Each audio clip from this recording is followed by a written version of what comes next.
Sejam bem-vindos a mais uma aula de formação para a cidadania. E o tema da nossa aula hoje será meio ambiente.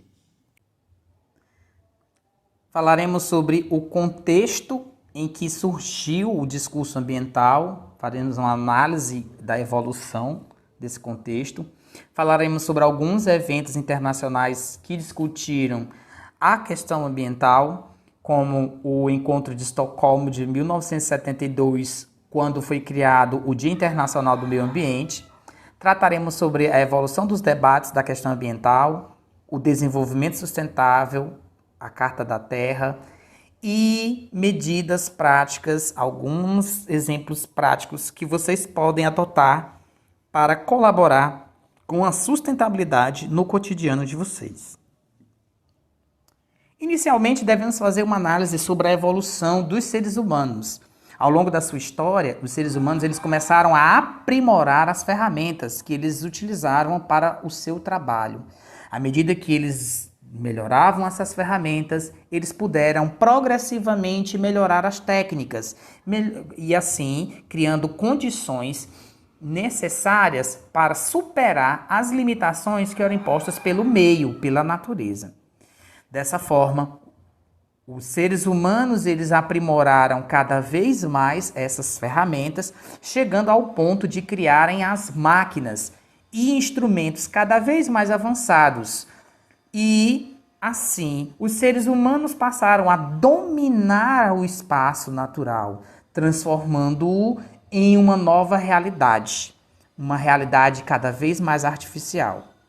O problema é que o ritmo de interferências que os seres humanos causaram na natureza, ele superou a capacidade da própria natureza de se reciclar, de se restabelecer.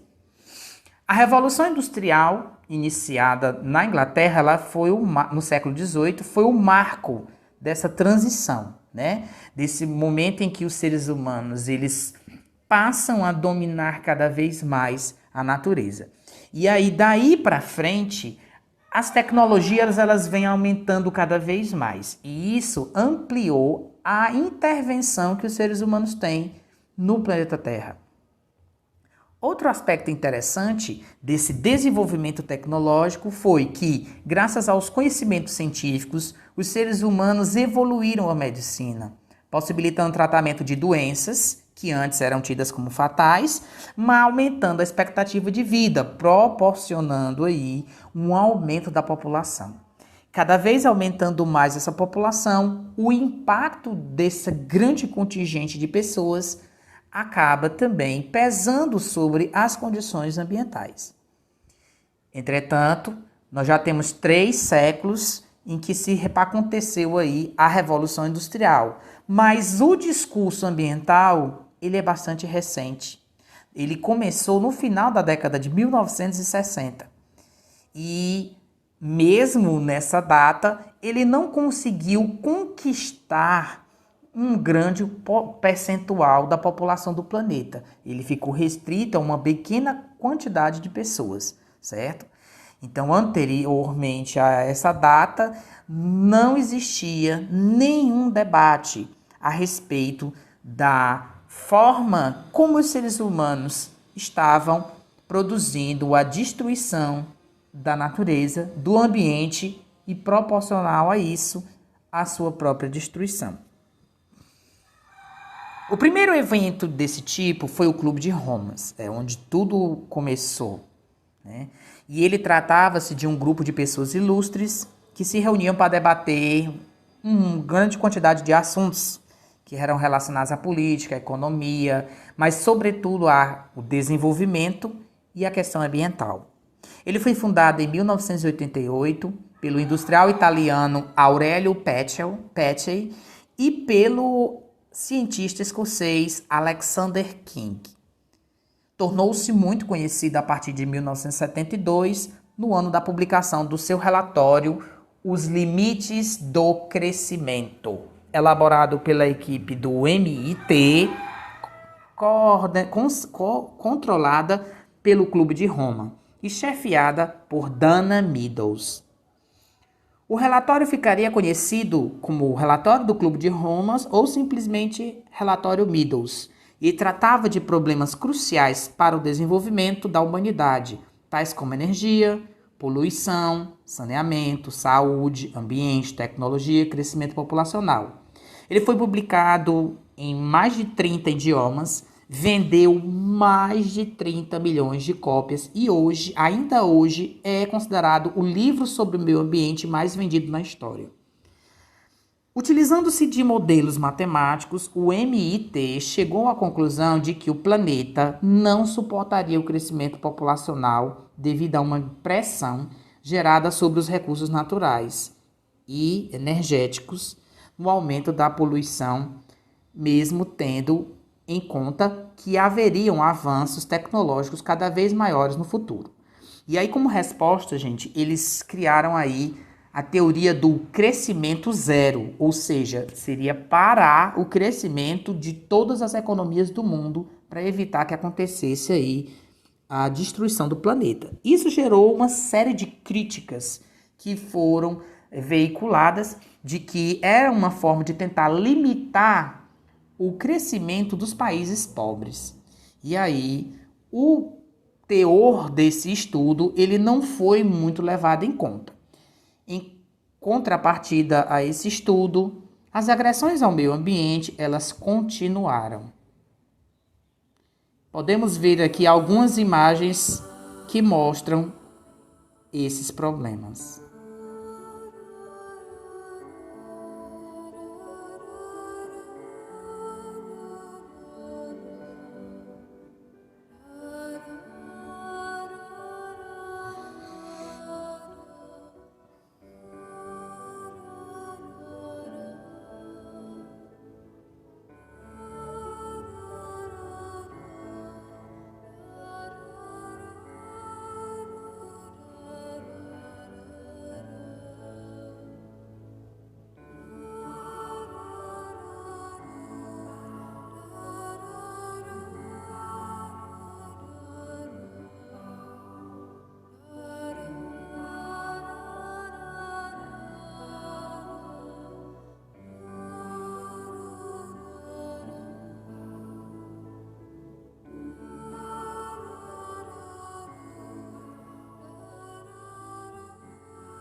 Em 1972, aconteceu o primeiro encontro organizado pela ONU para discutir as questões ambientais. Aconteceu na Suécia, na cidade de Estocolmo, e ele reuniu representantes de da maior parte dos países do mundo, e eles foram debater as consequências do que havia sido relatado lá pelo Clube de Roma, né, no protocolo deles. E dentre essas ações, eles tiveram uma série de medidas que foram adotadas para buscar resolver os problemas dos impactos ambientais. Então, com o passar do tempo, o crescimento e a expansão do processo de industrialização e urbanização geraram impactos ambientais cada vez maiores. E esses impactos eles passaram a ter consequências globais. Como nós vimos nas imagens que passaram agora, o aquecimento global ele tem repercutido na mudança dos climas de todo o planeta, com o derretimento das calotas polares, com o aumento das tempestades tropicais, gerando as enchentes urbanas nas áreas urbanas, como aqui no Brasil. Então, tudo isso começou a despertar a política internacional pela primeira vez para discussões a respeito do meio ambiente. Então, debater esses problemas se tornou uma necessidade. E aí, do dia 5 a 16 de junho de 1972, eles começaram um debate a respeito de como poderiam gerar uma política de desenvolvimento que não fosse criar problemas para o meio ambiente, certo? Então, eles tentaram discutir as polêmicas entre o antagonismo do desenvolvimento e meio ambiente. E aí, alguns produtos foram criados dessa reunião, né? Eles criaram aí a Declaração de Estocolmo, que foi um documento que eles estabeleceram ações para os países buscarem resolver os conflitos entre preservação ambiental e crescimento econômico.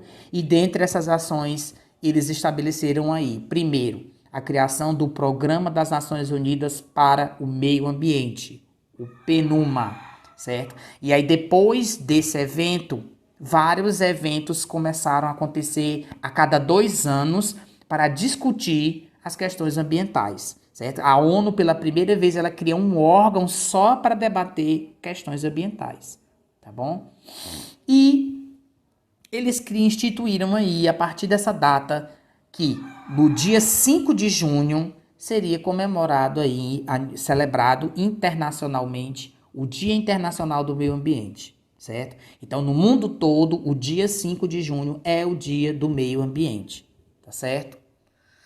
Aqui no Brasil, né, em consonância às orientações da ONU, foi feita aí o estabelecimento da criação da Semana do Meio Ambiente, que ela é comemorada sempre na primeira semana do mês de junho, quando tem aí a data, dia 5 de junho, que celebra o Dia Mundial do Meio Ambiente. Essa criação da Semana do Meio Ambiente, ela foi decretada em dia 27 de maio de 1981, veja que é quase 10 anos depois da Conferência de Estocolmo, certo?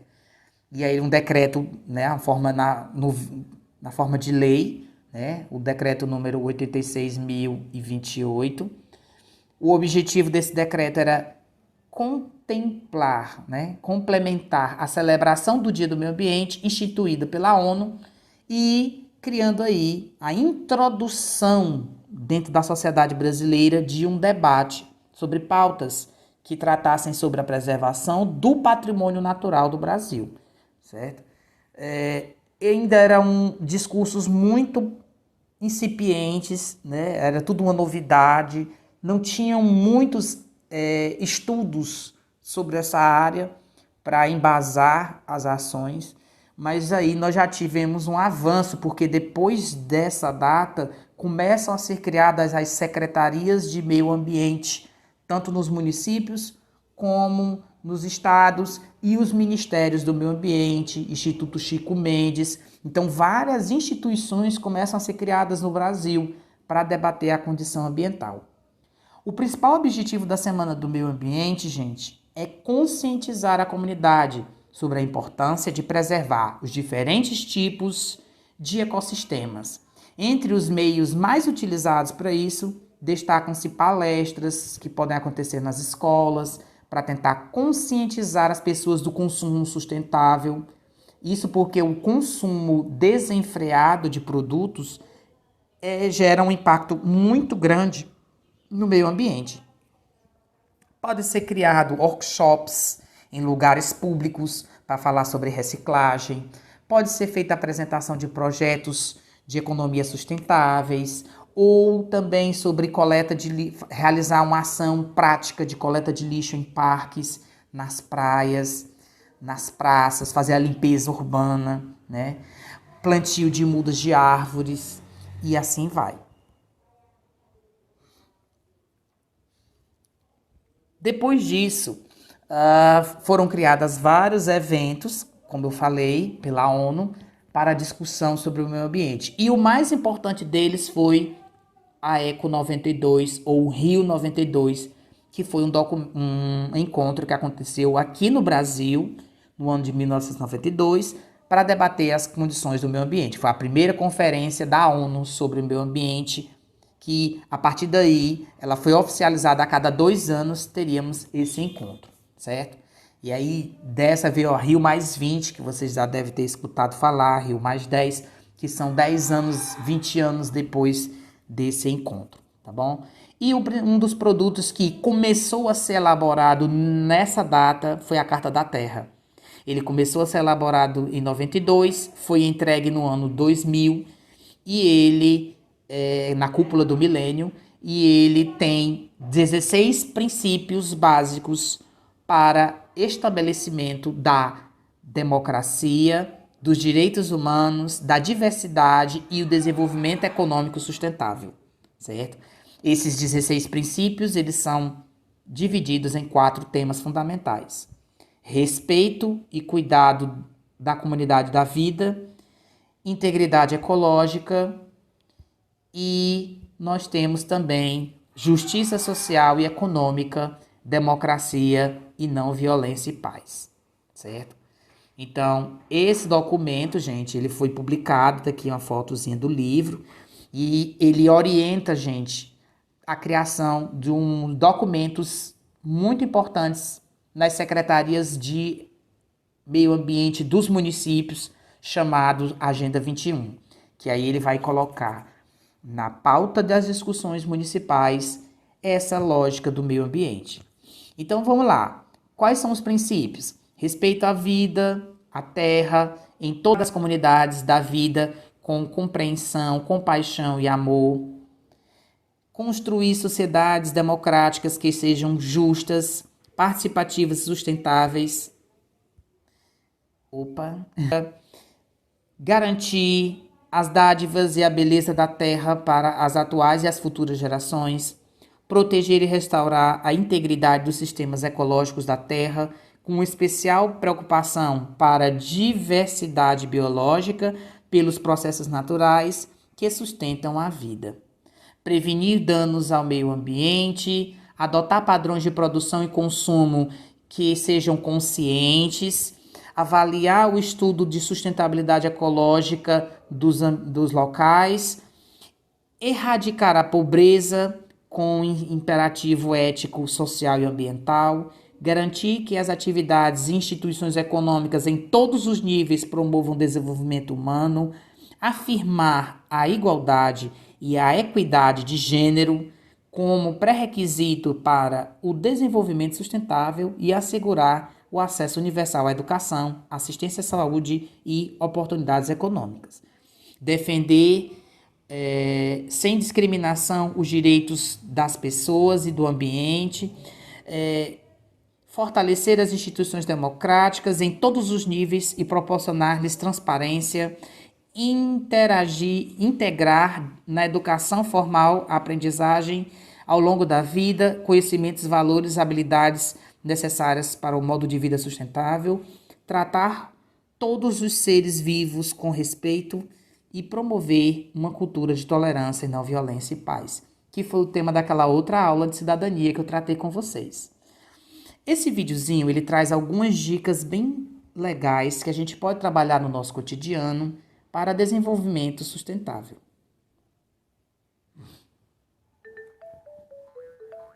Smile and Learn. Olá, amigos! Tenho uma missão muito importante: cuidar do meio ambiente e ajudar crianças como vocês a colaborar com este trabalho essencial para o nosso planeta. Como vocês já sabem, o ser humano e o meio ambiente estão intimamente relacionados. Quando as pessoas causam danos à natureza, surgem problemas ambientais. Esses danos implicam mudanças prejudiciais para o meio ambiente, que em muitos casos são irreversíveis e afetam a saúde de todos os seres vivos.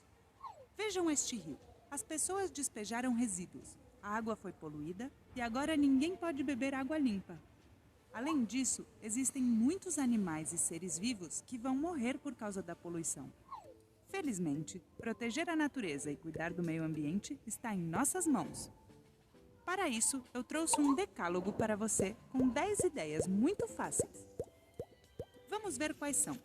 Apague as luzes e desligue os dispositivos eletrônicos que você não estiver usando, para economizar energia. Substitua os sacos de plástico por sacos de pano reutilizáveis. Os sacos de plástico levam anos para se decompor e a sua fabricação é altamente poluente.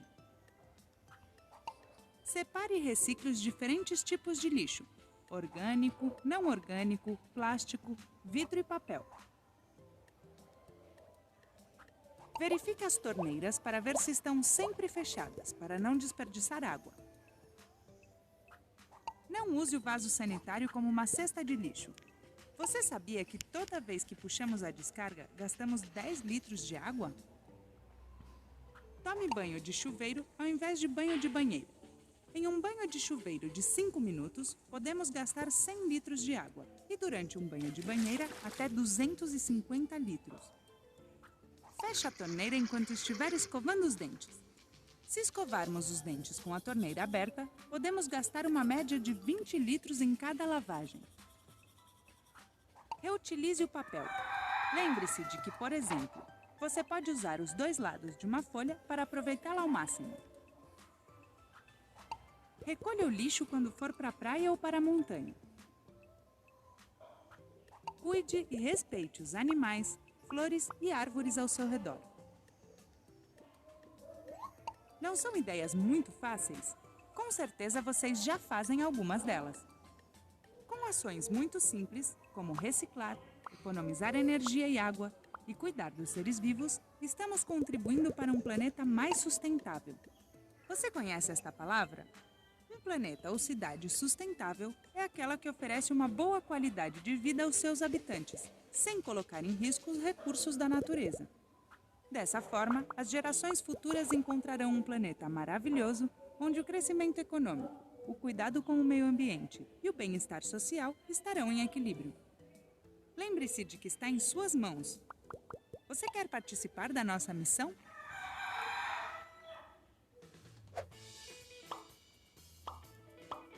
Se quiserem continuar aprendendo, inscrevam-se no canal da Smile and Learn clicando na foca. E se quiserem ver mais vídeos, cliquem nesses quadradinhos.